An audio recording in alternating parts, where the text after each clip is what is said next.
You know, one thing that I have always learned, particularly in doing business with people and from firsthand experience, is I don't trust anybody in terms of a business sense because of just you're not there to make friends. You're there to work out a deal.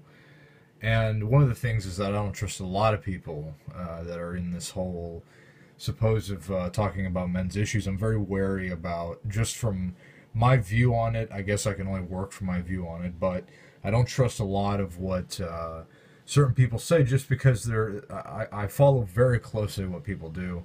I'm very investigative. I do my research because of I've always had to be kind of an investigative person, particularly when it comes down to being involved, just in business and learning about people and certain laws and financial structures that you have to adhere to, such as the SEC, particularly here in the United States. And so you have to learn how to be organized, and you have to learn how to make sure that you have all the right documents, and learning how to make sure that you keep up with everything that needs to be in check. So I'm naturally inclined to be very keen on searching things out. And what I've seen is just a lot of garbage. Um, I've seen a lot of garbage, particularly in the area where some of these people make their channels nothing more than to discuss feminists, what they did, how, all I hear is just, hey, look what feminists did this way. Look, hey, look what they said this way. And all they do is just get mad and angry, and they get all emotional. I mean, these people are not going to help us at all, no matter what they fucking say or whatever these people want to give them a sympathy check just because they're helping people out. It's fucking ridiculous. We're dealing with a situation here that is not a laughing matter. This is a very serious fucking thing, and these people that get so easily emotionally involved in these what feminists did, they're not going to be able to help us because they're basically going to succumb to the very thing that the feminists are trying to do to you, is get you emotionally reactive, so that every single time that they say something, you get so emotionally hyped over something that you get so disarrayed and angry you can't even think straight.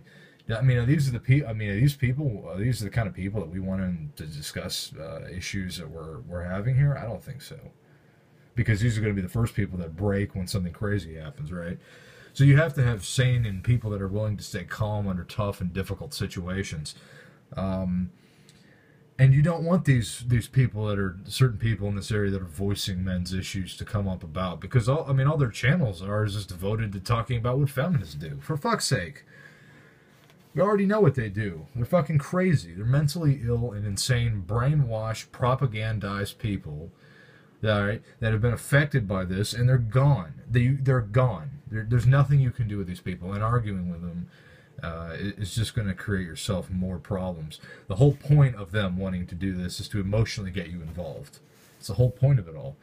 So that's my view on this, and I think anybody. I mean, I'm a very cynical person just because of what kind of seriousness that I've seen in my life, and particularly with the people I've had to work with from early age. I've seen how if you don't keep your emotions in check, how this stuff breaks, because a lot of it is very psychological. And so when you have somebody that's trying to go against these people that are these people that are feminists or whatever kinds of fucking zombified delusional people out there in this world, you're going to have to be able to withstand your ground. So I don't feel comfortable with people talking about issues on my behalf in terms of my opinions on something, if I'm going to be part of a group, if you will, when they're getting so emotionally involved when they heard how insane something is. We already know this shit's insane. So if they can't handle it, then they need to get out of the fucking kitchen, is just what I'm saying. Aside from that issue, that's just kind of what I think about all this stuff. I think this is something that involves, if people are gonna fight that, I personally don't see the reason to, because if you fight it, then you're kind of making it actually stronger, because that's the whole point of what they want. So when you don't give them any attention at all, you're actually helping it. You're helping defeat it, because these people don't have a platform if there's no audience, right? So, I hear all these things are going around sometimes. I go on YouTube late at night. I'm a night owl. I stay up very late. I go to bed at like 5 in the morning. And then I work from 10 to 5. And then the cycle repeats itself. But You know, I get on here late at night and I see people talking about people like Lacey Green and all these people that say this just completely absurd, insane, propagandized bullshit that have these channels. You know, these people, if you really want to just, you know, if you really want people to just cut their fucking ankles off from the bottom, if you will, in terms of, you know, destroying their platform, don't watch it. You know, tell people not to watch it. They'll lose their platform. But if you keep talking about these people, you keep encouraging them to do it, then they're just going to keep increasing this feeding of this garbage, and it's not worth it, guys. You know, just let it go. You know, it can't sustain itself. The shit's insane. These people are crazy. They're mentally ill, and they don't tell you this stuff. In general, in society, you're not going to find this stuff on the news. This is stuff. I mean, we live in a very crazy time because anything that you say now that seems to be absurd is now considered offensive because, you know, I don't know, people are just completely out of their fucking minds. I mean, they're brainwashed. And you have to understand that whether you want to admit it or not, you have to deal with life completely differently in terms of society these days. Things are completely different than they used to be. So you have to train your mind almost like a spy, if you want to think about it that way, like James Bond or whatever, where you have to go through life understanding and identifying who's brainwashed, who isn't brainwashed, and make your way through life so that you can avoid these pitfalls. And anytime you get yourself involved in this stuff, you know, you're going to drive yourself mad.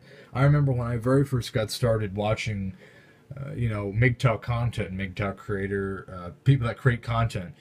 I would watch this stuff constantly. I mean, I would not stop. I was binge watching because the information was just rich. I mean, I loved it. It was what I needed to hear at the time. And, you know, that stuff will drive you crazy because you keep hearing all this negativity about how awful these women are behaving and how awful they're destroying the fucking world. I mean, they're destroying everything. So if you keep exposing yourself to this stuff without giving it a break, I mean, you know, after you know what you know, after you have figured it out and you've had time to figure out your best path, right? After you've, you know, did a lot of research and study and understanding about where things are going and where things are coming from with what these people are doing, then, you know, you don't need to keep exposing yourself to it. You already understand what's going on. So, you know, don't drive yourself crazy. You know, don't keep exposing yourself to this. Just understand what you need to understand. Learn as much as you can and move on and go off. But you don't, you know, it's not like you, you know, when you graduate, I don't know, like if you were to take a driver's test, after you take the driver's test and you study and you pass, well, then you move on, right? But you have that knowledge there. So don't, you know, I don't think it's a good idea to keep exposing yourself to all this negativity all the time unless you know, people can, I don't know, if that's what they want to do, then fine. But personally, I think that you need to keep a healthy distance from it so that you don't drive yourself mad.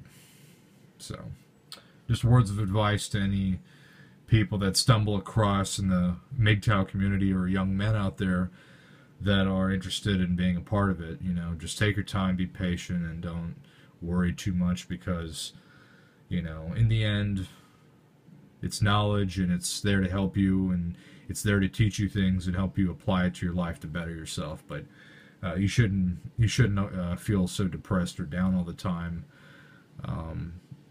You know. So, anyways. As far as I'm concerned, nothing new here on my end. I'm still doing the same things, and personally for me, I'm at a point now where, you know, I feel like I said, you know, like I was saying earlier, I feel like I've come to a conclusion of I guess if you will, graduated from understanding what, over the past year and being in the MGTOW community just here on the internet, on YouTube, at least from watching and understanding it and discovering on the first end, that I have learned a lot, and I've learned things that I really can't even talk about here on YouTube, about what's kind of going on underneath just the basic discussions of, you know, what people discuss about what women's issues are and feminism and all this other stuff. I've been able to see a much more underside of things that I can't discuss, but on the other end of that, I feel like I have had a much better understanding, and I think I've come to a point where I can uh, take a sigh of relief, if you will, in terms of kind of just getting down to the bottom of the things. Accomplish a goal and I'm on to the next thing. So that's just kind of where I'm at right now. And until further notice, I'll be checking in sometime soon, and hope everybody has a good one.